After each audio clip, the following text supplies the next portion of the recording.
Classmate थी, Hansraj college में हम लोग साथ पढ़ते थे। उसका इकोनॉमिक्स ऑनर्स था कोर्स। मेरे साइड वाली क्लास में पढ़ती थी हिमांशी, मेरे साथ में मेट्रो स्टेशन से जाते थे साथ में। तो मेरे पास उसका नंबर था ऑल्दो, पर मैंने उसको कॉल नहीं करा क्योंकि स्टेट ऐसा नहीं हुआ किसी का कि कोई उठा के फ़ोन पे बताए बात करे एकदम से। मतलब पता नहीं, मैं बता नहीं पा रहा कि how I was feeling that time. तो उन्होंने बोला हिमांशी है, मैंने बोला कि तेरी बात हुई, और बात हुई तो क्या बात हुई। तो उसने मुझे सारा बताया। 30 बारी फ़ोन करा उसको, और 31वीं बार में उसने उठाया और दीपांशी ने पूछा कि आर यू इन कश्मीर। तो वो रोने लगी बहुत तेज़ तेज़। तो वो तो कंफर्म हो गया कि शी इज़ हिमांशी। अब तो न्यूज़ में भी आ गया। पहलगाम आतंकी हमले में शहीद हुए भारतीय नौसेना के लेफ्टिनेंट विनय नरवाल का करनाल में राजकीय सम्मान के साथ अंतिम संस्कार किया गया। बहन सृष्टि ने उनकी अर्थी को कंधा दिया और उन्हें मुख अग्नि दी, जबकि इससे पहले उनकी बीवी का एक रुला देने वाला वीडियो सामने आया था, जिसमें हिमांशी नरवाल पति के ताबूत को लिपटकर फूट फूट कर रो रही थी। इससे पहले हिमांशी की पहलगाम से एक तस्वीर और वीडियो सामने आया था, जिसे देखकर पूरा देश रोया।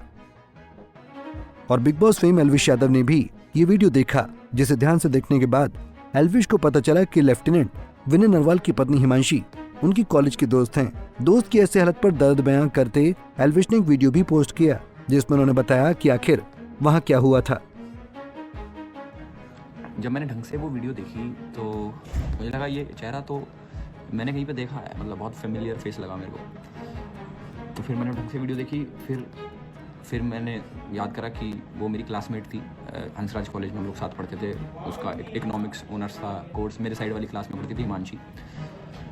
तो मैं एकदम शॉक हो गया। मैंने कि यार ये क्या देखा मैंने कि मतलब हिमांशी, मतलब हम साथ में पढ़ रखे हैं। मैं 2018 में पास आउट हुआ था, उसके बाद से हमारी बिल्कुल बात नहीं हुई थी। मतलब गुड़गांव की ही, मेरे शहर की, हम लोग इतना एंजॉय करते थे साथ में, मेट्रो स्टेशन से जाते थे साथ में। तो मेरे पास उसका नंबर था ऑल्दो, पर मैंने उसको कॉल नहीं करा क्योंकि स्टेट ऐसा नहीं हुआ किसी का कि कोई उठा के फ़ोन पे बताए बात करे।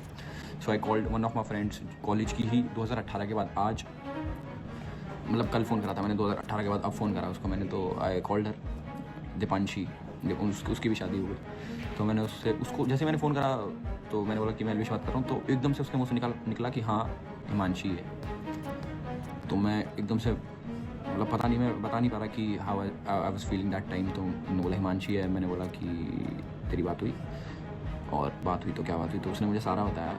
तो जो बहुत सारे लोग ये न्यूज़ में कह रहे हैं कि धर्म पूछा नहीं भाई, तुम ये हिंदू मुस्लिम कर रहे हो, ये जो भी हो रही है। तो मैंने सोचा एग्जैक्टली क्या हुआ, उसने कुछ बताया। तो उसने बताया कि उसने 30 बारी फ़ोन करा उसको, और 31वीं बार में उसने उठाया और दीपांशी ने पूछा कि आर यू इन कश्मीर। तो वो रोने लगी बहुत तेज़ तेज़। तो वो तो कंफर्म हो गया कि शी इज़ हिमांशी। अब तो न्यूज़ में भी आ गया। तो उन्होंने पूछा कि हिमांशी क्या हुआ, ये वो मतलब एग्जैक्ट। तो जो ये लोग आ रहे हैं ना प्रोपोगेंडा चलाने वाले कि नहीं भाई वो भी तो है उसमें, एक और भी तो है हमारा है, जो देखो वो धर्म पूछ के होता तो उसको क्यों मारते ये वो। तो उन्होंने हिमांशी ने सब बताया कि ऐसे ऐसे उन्होंने पूछा, नाम पूछा और सारी चीज़ें हुई। मतलब जो धर्म पूछ के मारने वाली बात है वो बिल्कुल सही बात। बता दें कि हरियाणा के करनाल के रहने वाले 26 साल के लेफ्टिनेंट विनय नरवाल पत्नी हिमांशी के साथ हनीमून मनाने गए थे।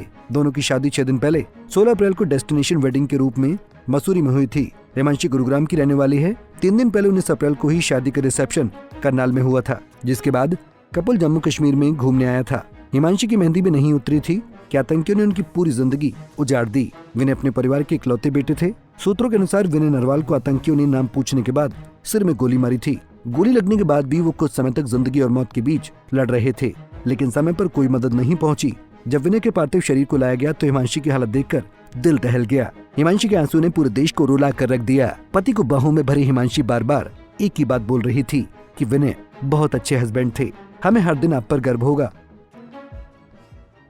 बता दें कि विनय की पत्नी हिमांशी भी हमले के समय उनके साथ थी। गोली के बौछार के बीच वो 1 घंटे तक अकेली डटी रहीं। बता दें कि सभी सितारे इस आतंकी हमले की कड़ी निंदा कर रहे हैं। करणवीर मेहना ने भी एक कविता सुनाते हुए अपना दुख जाहिर किया था। करणवीर की कविता पर लोगों के खूब रिएक्शन सामने आए, मगर एल्विश ने उनका मजाक उड़ाना शुरू कर दिया। एल्विश ने करण से पूछा कि पाकिस्तान से वोट आए थे क्या भाई, लेकिन एल्विश का ये पोस्ट उन पर ही भारी पड़ गया। करण के फैंस तुरंत उनके बचाव में उतर आए और एल्विश यादव की क्लास लगा दी। उन्होंने एल्विश को फटकारते हुए कहा कि वो नफरत फैलाना बंद करें। एक फैन ने लिखा, करणवीर मेहरा जो उजागर कर रहे हैं उसका सार समझो, ये मानवता और आतंकवाद के बीच का अंतर है। ऐसे ही और वीडियोस के लिए आप नारी के पेज को YouTube पर सब्सक्राइब, फेसबुक पर लाइक और इंस्टा पर फॉलो करना ना भूलें।